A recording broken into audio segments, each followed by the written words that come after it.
Selamat datang di Gabut Nonton, teman-teman. Silahkan subscribe dulu ya. Yang sudah subscribe ya silahkan. Nah, silahkan nonton bersama. Kuy. Halo dulur-dulur KB, bagaimana kabarnya? Baik-baik saja? Rokokan aman? Kacang-kacang kita semuanya aman? Bagaimana? Duit akhir bulan masih aman atau kita akan ngutang ke tetangga sebelah? Baiklah, di sini aku akan bercerita tentang sebuah kisah bapak dan anak. Ya, kita kuncinya ke bapak dan anak ya, tidak yang lain. Dimana pada masa ini beliau bekerja di tambang batubara Jepang. Dimana mereka di sini bekerja sebagai buruh romusa kalau di Indonesia di zaman dahulunya. Akan tetapi tempat ini sungguh sangat mengerikan, dimana tempat ini sungguh sangat tidak manusiawi. Bila ada seseorang yang ingin kabur dari tempat ini, itu sangat mustahil, dimana pasti dia akan tertangkap, kalau enggak mati. Karena di tempat ini itu sangat mustahil untuk lari, semuanya lautan dan susah untuk kembali pulang. Bagaimana kisahnya kelanjutannya dari film The Battleship Island ini yang cukup dibintangi loh aktor-aktor kenal. Intro dulu.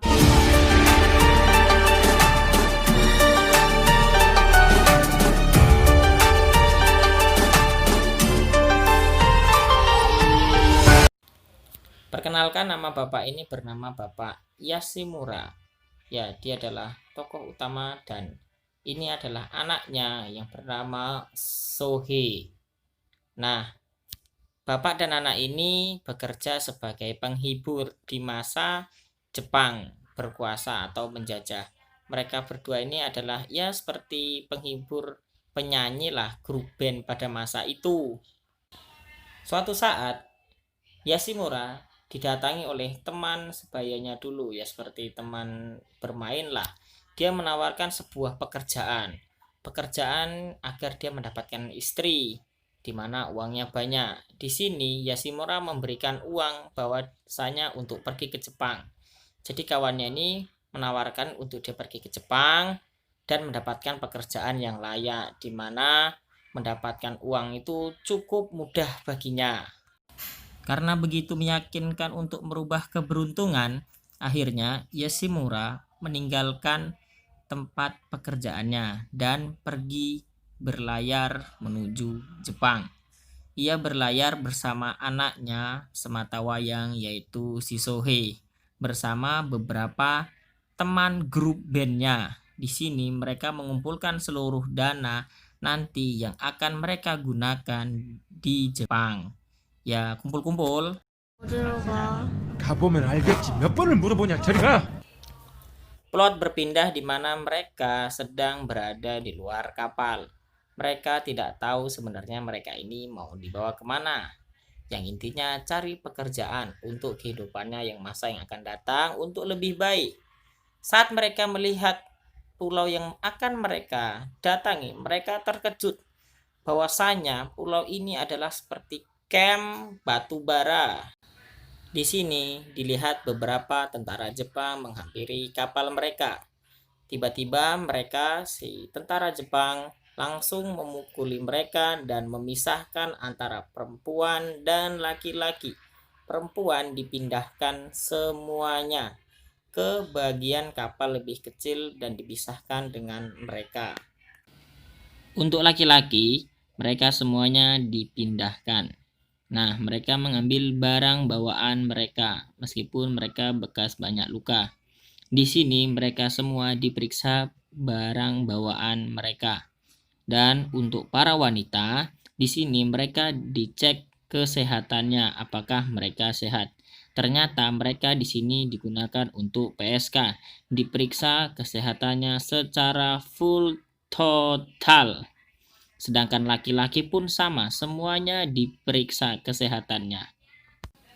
Untuk kaum wanita, mereka semuanya ditempatkan di bilik-bilik, ya kamar-kamar kecil gitulah.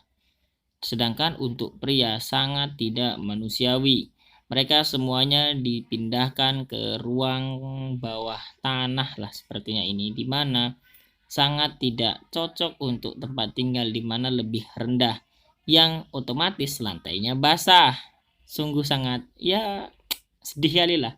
Belum lagi mereka pada saat makan tikus bertebaran dan pada saatnya makan Anda tidak tahu bahwasanya di dalamnya ada aduh kecoa bang, kecoa.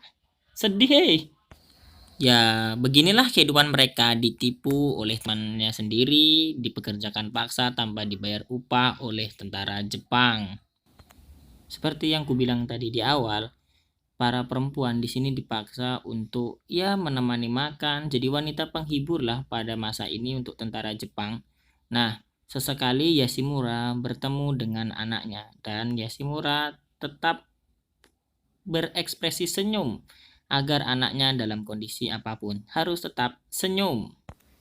Di tempat lain, di suatu markas yang tidak tahu di mana lokasinya, di sini ada mas-mas ganteng yang akan dicintai oleh banyak wanita.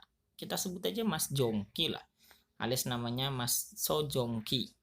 Dia di sini ditugaskan sebagai mata-mata Amerika yang ditugaskan untuk mencari orang yang diburu oleh tentara Amerika, yaitu seseorang yang bernama Si Jo. Ya, si Jo ini adalah orang yang dibalik pengiriman rakyat Korea ke camp batubara itu sendiri. Jadi si Jongki dikirim ke sana.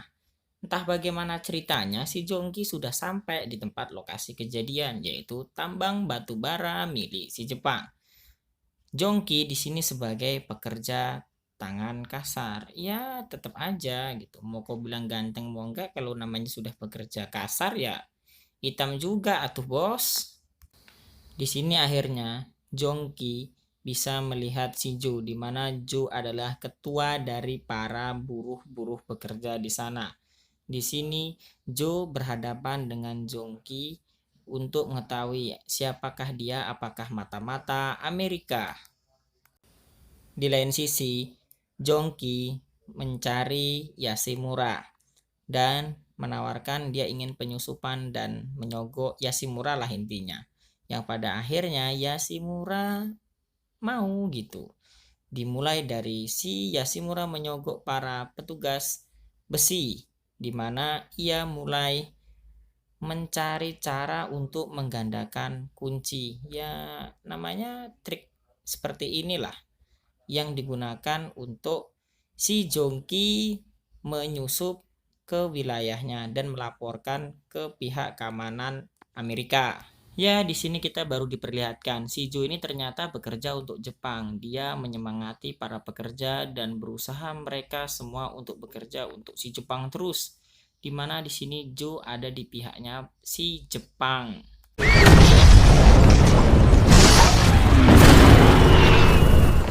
Di satu sisi ternyata pihak Amerika membombardir daerah wilayah tersebut. Tetapi Yashimura dan anaknya ini malah sibuk mencari makan di sana dan di sini. Yang penting makanlah, perang mah urusan belakang. Nah, di sini si Jongki ternyata terluka akibat ya bekas jatuhan bom lah. Tapi Yashimura dan si Sohei menyelamatkannya. Di pagi harinya, seluruh tempat porak-poranda. Di lain sisi, ternyata Yashimura mencari anggota grup bandnya dan menemukan mereka dengan kondisi yang mengenaskan. Nah, di lain sisi lagi, si Jo malamnya mengumpulkan seluruh para buruh-buruh di situ. Mereka berharap agar bekerja terus-menerus untuk mendapatkan insentif pulang ke negaranya dan untuk mendapatkan bebas. Mari kita bekerja bersama. Menurut si Jo, tetapi Jongki datang dan memprotes dirinya. Jongki menjelaskan bahwasanya dia berkhianat. Kita di sini dijebak olehnya. Dia di sini di pihaknya Jepang. Dan Yashimura menunjukkan segala sesuatunya, yaitu kedok palsunya, dan memberikan berkas-berkas laporan bahwasanya dia bekerja untuk Jepang dan kita diperbudak untuk Jepang. Tanpa berpikir lama, si Jongki mendatanginya dengan amarah dan serot. Ya, dia akhirnya kojet-kojet dan akhirnya ya, Anda kalian tahu semuanya. Tewas. Dia tewas, si Jo tewas. Malam itu dipilihkan suatu jalan bagaimana kita untuk pergi dari sini. karena mereka berharap semuanya bisa pergi dari sini semua. Dan si Jongki menyampaikan sesuatu rencana untuk pergi dari sini dengan cara memberontak. Diawali mereka menggambar peta wilayah di tempat daerah ini semuanya. Jongki menjelaskan wilayah daerah di mana kita akan pergi dari sini. Dimulai dengan menyeberangi jembatan penyeberangan untuk pembuangan batu bara. Yashimura di sini bertugas untuk mencuri bahan bensin yang ada di daerah sini. Dan yang lain mensabotase para penjaga, dan yang paling utama untuk pergi dari pulau ini adalah mensabotase kapal satu-satunya Jepang ini. Di malam itu juga mereka semuanya berencana untuk melarikan diri dari tempat tersebut.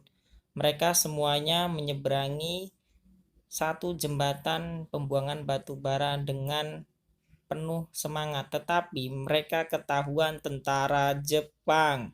Dan meskipun dilumpuhkan oleh Jongki, suara tembakan malah membangunkan seluruh tentara Jepang dan terjadilah sebuah pertempuran di mana mereka semuanya tidak sabar menyeberangi jembatan yang ujung-ujungnya jembatannya roboh. Ya iyalah, orang semuanya pada naik semua, ya pasti roboh. Dan yang lebih mengerikan, semuanya bertarung habis-habisan di sini. Yashimura memimpin untuk membangun jembatannya agar jembatannya tersambung untuk keluar dari tempat tersebut. Dengan pemimpinnya yaitu Yashimura untuk menaikkan jembatan.